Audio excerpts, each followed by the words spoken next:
Hello!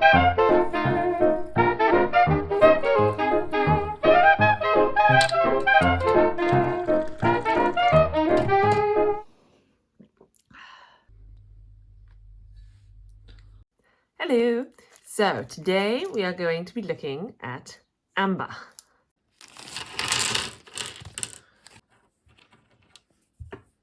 So yeah, we're going to be making some amber beads, see how that goes. It's in preparation for a workshop that I'm doing next week on experimental archaeology and microware, because yeah, basically my first kind of foray into microware analysis was looking at amber and working with amber beads. So we have some amber here already, and I'll talk about that a little bit more momentarily. Focus on the amber. There we go. So I'll talk about that a little bit more in a second. But in order to create the beads, we of course need some other tools. So the other tools we need are drill bits. And I'm just going to use flint drill bits today, just because that's easier. But for the workshop, we also need to make some other drill bits. So we're going to go out and find the materials for that now.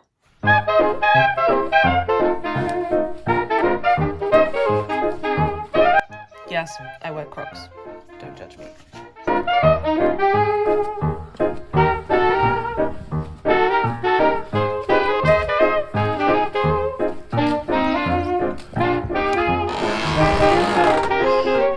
So for some reason, our flint collection is currently out in the woodshed, which has all kinds of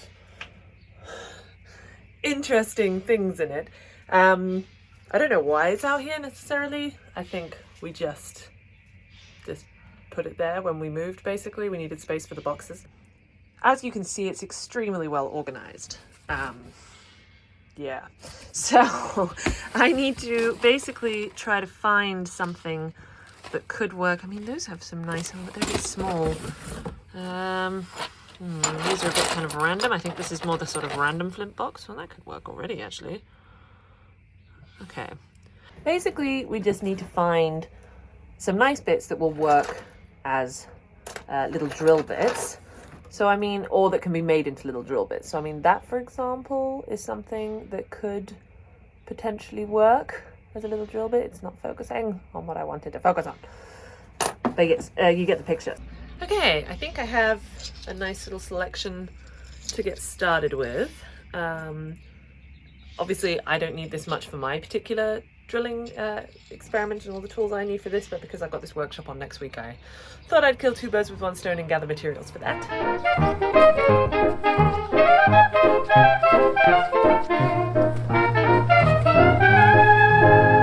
So I have my piece of amber here, which you can see is a lovely, nice little nodule. I've already done a kind of preliminary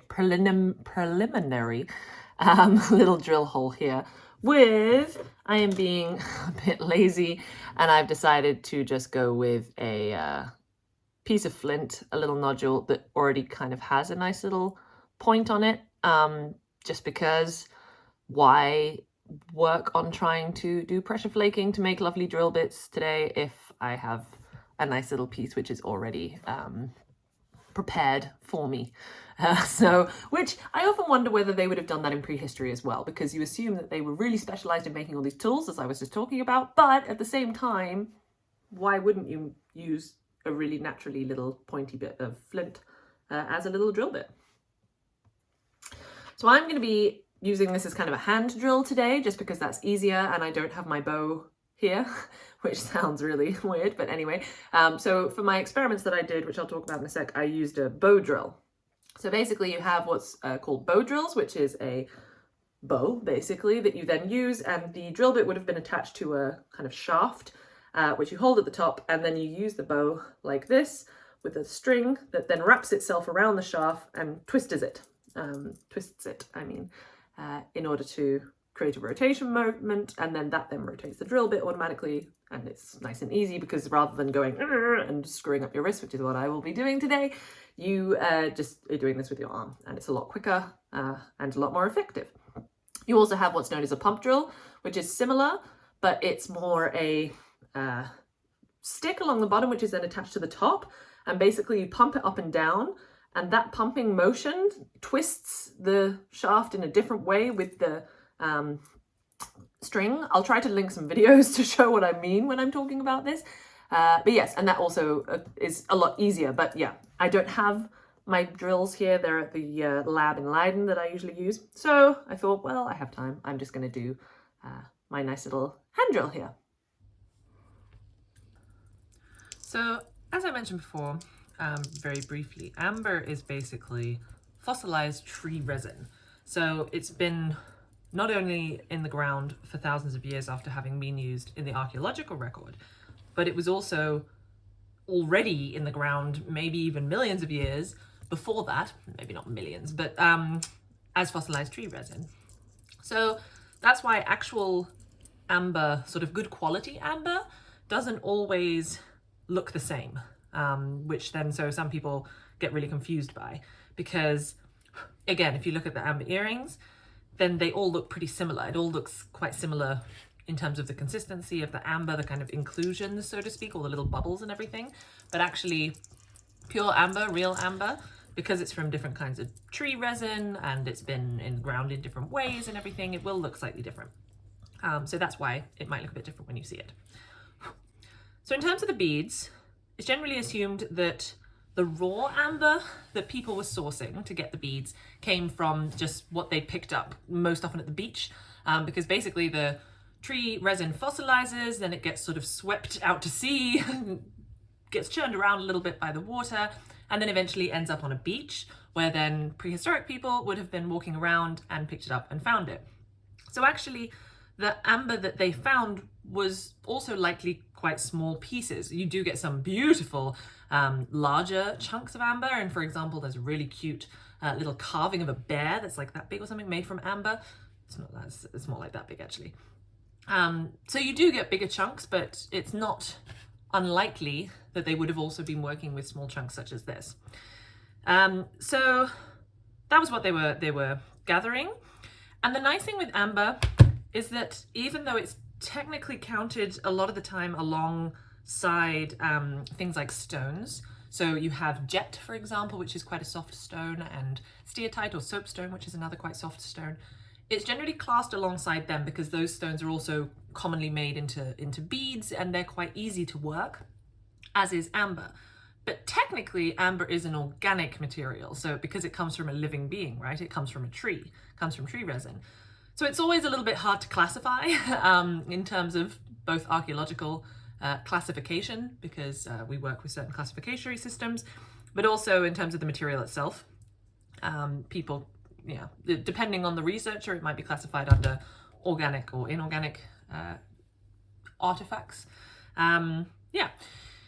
But because it is tree resin, that does mean, and because it is an organic artifact, then it does mean it's quite easy to work. So for example, you can already see that I am making quite a nice little dent in this side of the bead.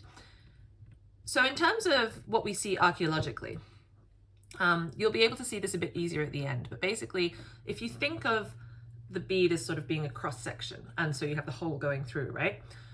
The shape of the hole can tell us a lot about what kind of tool they were using in the past. So this particular hole is probably going to be biconical. I'm going to swap around in a second. And that's what we see for the majority of the holes in the archaeological record. So biconical, I mean almost like an hourglass shape. And because if you look at the tool itself, it also is kind of pointed right towards the bottom. So that means that as it's going in, of course, the deeper part is also going to be smaller, right? It's going to be almost like a V-shaped. So running on that logic, if you see a hole that is that shape, this then implies that it was first drilled from one side and then flipped and drilled from the other side. And that is why you have these two V shapes, which then meet in the middle to create this biconical perforation. Sometimes you have also what's known as conical perforations. So that shows that it was probably just drilled from one side. You also, though, do sometimes just have straight perforations, which is very interesting because either that means they were using a really nice, strong, thin drill bit made of flint, or they could have been using another material. So some suggestions have been that actually beads were drilled using bird bone because that's hollow. So it's sort of a nice hollow tube and cylinder that you can then use to drill. I have never done that myself. I've read some experimental studies that have done it, so apparently it does work. Feel free to try that at home. So I've also done it with flint, obviously. You can also drill it with a sharpened piece of antler quite nicely. Obviously metal can be used. And because they're quite often found, well, they're found in later periods, of course, in the medieval period as well, but the kind of earliest point you see them is quite early on in human prehistory, so it's assumed that those beads were not being drilled using metal. But it is possible that later beads were indeed drilled using metal drill bits. So that's what actually I looked at in my master's thesis. I was looking at the little traces that you see inside the hole, because I'm going to show you this in a moment, but when you actually look inside the hole with a microscope, you can see these really nice clear traces on the inside of the perforation or the hole. And by looking at those traces, you can then determine what kind of tool might have been used to drill that hole, which is quite exciting. So yes, that was what I was looking at. So I was doing lots of experiments with drilling using flint, antler. I used malachite as well, just because why not? I used some bone, I used copper, and I used bronze. So I have now got to the stage where I need to turn this and start drilling from the other side. Now this is always a bit of an interesting moment because of course the amber is not see-through, this particular one. Some pieces are, and that's really nice then, because you can really look it up, sort of place the drill bit nicely and then go for it and be pretty sure that they will meet in the middle. But especially during my experiments, for example, so many times I would drill from one side, flip it, think that I'd got the right spot and drill, and it would indeed be slightly misaligned or might even miss completely. And I remember always thinking, oh my God, like, yes, people in the past were so much better at this than we are. I mean, this is ridiculous. I'm so uncoordinated and modern society and everything. But actually, if you look even at, I was looking at Neolithic Dutch amber beads. So they came from around 2500 BC, so around 5,000 years old.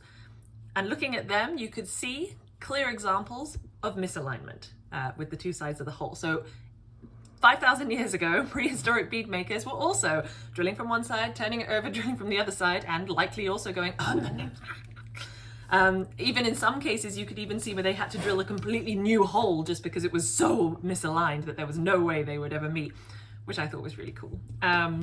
So that made me feel a lot better about myself as well.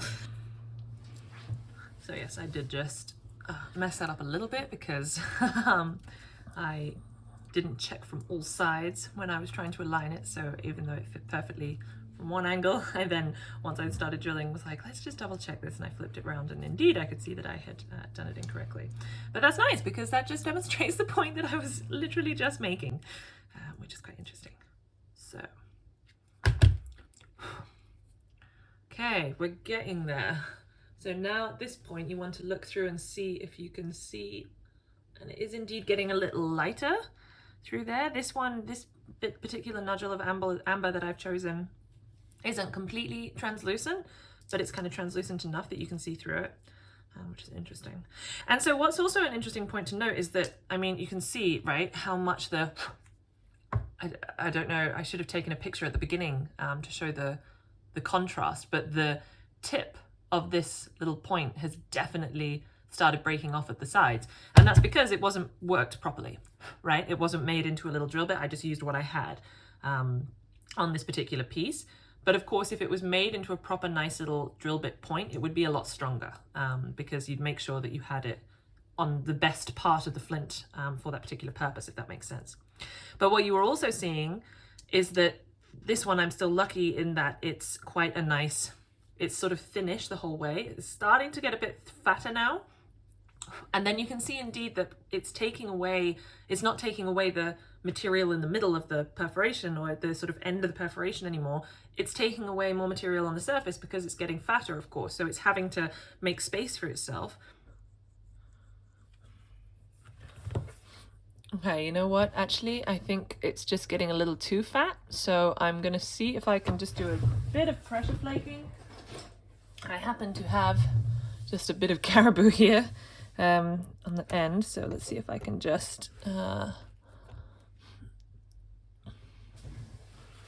do some pressure flaking.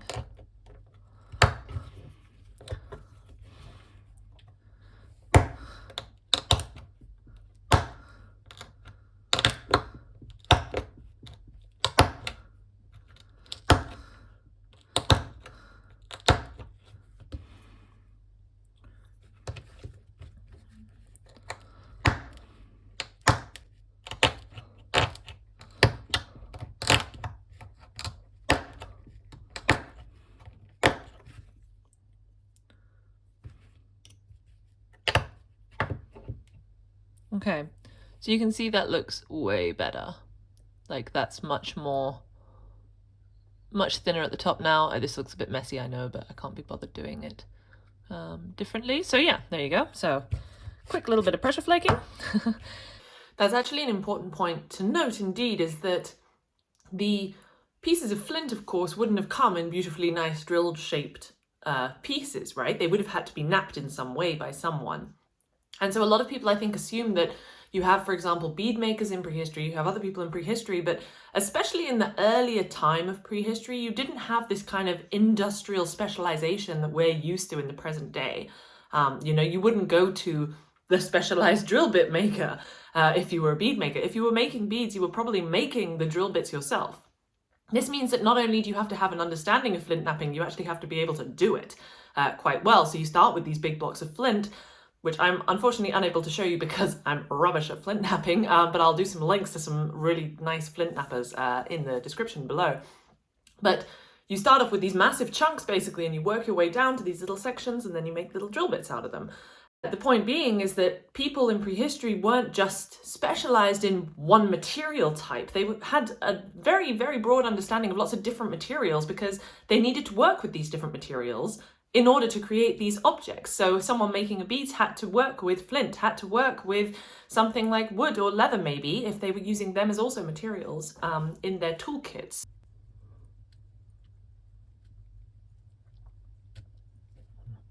What's also interesting, you'll notice that there's a lot of this kind of sawdust coming out from the material. So this is from the amber material itself.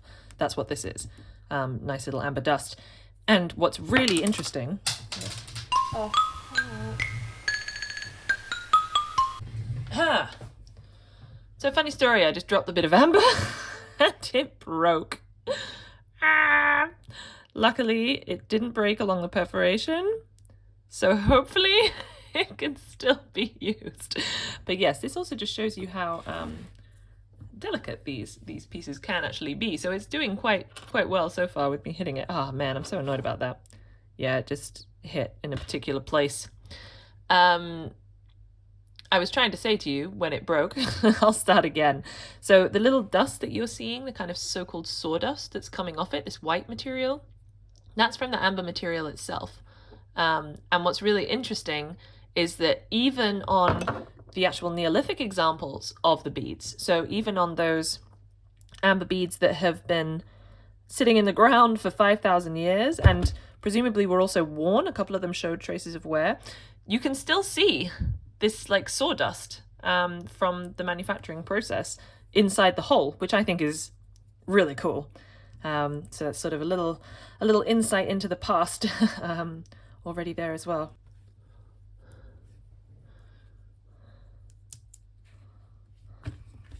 We're through!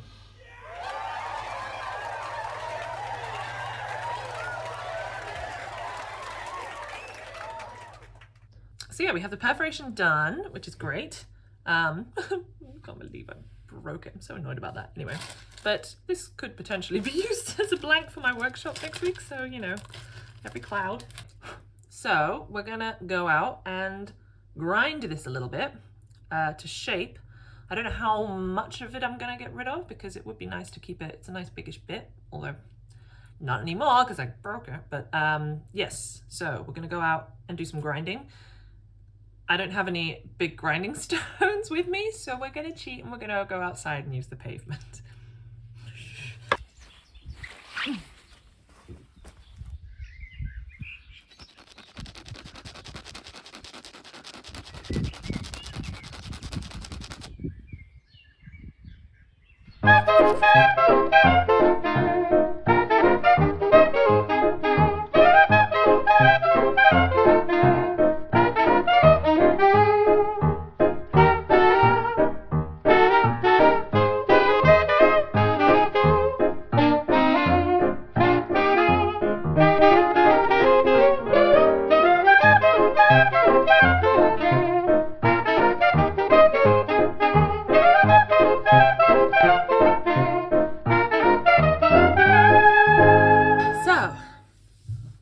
ourselves a nice relatively round thing. I'm so annoyed. If that bit hadn't broken off, it would have been beautifully round. But anyway, it's fine. It's still oval shaped. So we've ground the edges. We've kind of roughly faceted the edges. So now we would have to polish it. And to polish it, generally, it's assumed they would have used some kind of fine sand and then water and just kind of polished it. However, I don't have any sand here, but I am just going to try and see how well it polishes up with, I'm just going to get rid of these flint bits. I'm going to see how well it polishes up just with wet and leather. So I have the two sides of the leather here, and actually there's still some little bits of flint, like very fine bits of flint stuck into the leather. So maybe that will work. We'll see. Anyway, just to try and indeed polish the edges up to make it not look quite so rough as it does now. Yeah, cool. So we'll see how that goes. So some of you might be thinking, why bother studying beads? What's the point? Well, beads or any ornamentation really are pretty essential because they're not necessarily necessary for survival, if that makes sense. It's not like a hunting tool or clothing, which without that you literally wouldn't have been able to survive in prehistory, right? Ornamentation is something extra. Ornamentation is how you show your personality. Ornamentation is something that you choose to wear yourself. And even if you don't choose to wear it, the fact that it's put on you, for example, if you are buried and you're wearing certain jewelry, people have obviously put that on you. The jewelry tells a message. The ornaments tell a message. So that's why it's really interesting to study, for example, amber beads and prehistoric jewelry, because it shows you something other than just the kind of raw necessities of survival and daily life. It shows you a bit extra. It shows you what's happening in their head. It shows you how they perceive themselves, how they perceive the world. So it's always a really fascinating line of research, in my opinion. Anyway. And so where exactly would amber beads have been being worn? Well, anywhere, really. I think that they were, as you can see, fairly easy to make, and therefore they would have been worn quite often. But also, depending on the time period, there's an interesting kind of trade network going on, because a lot of the amber that you find comes from the Baltic or sort of the north. So along the Dutch coast, for example, but also to the east.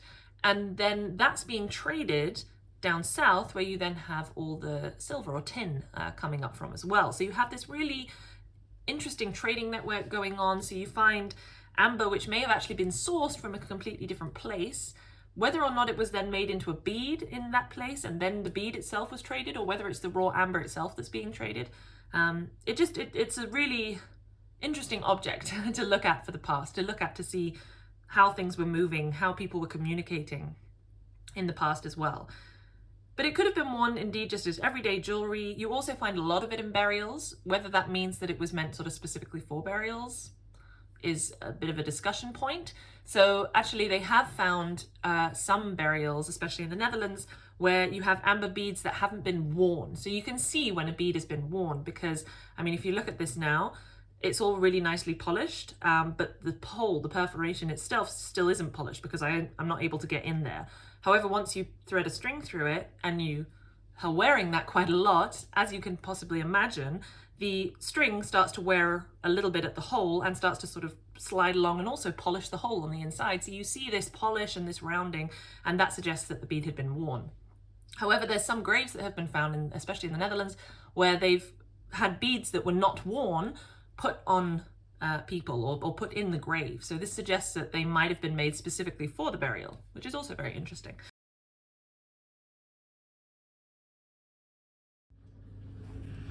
So here we have it, and I think that's pretty darn shiny.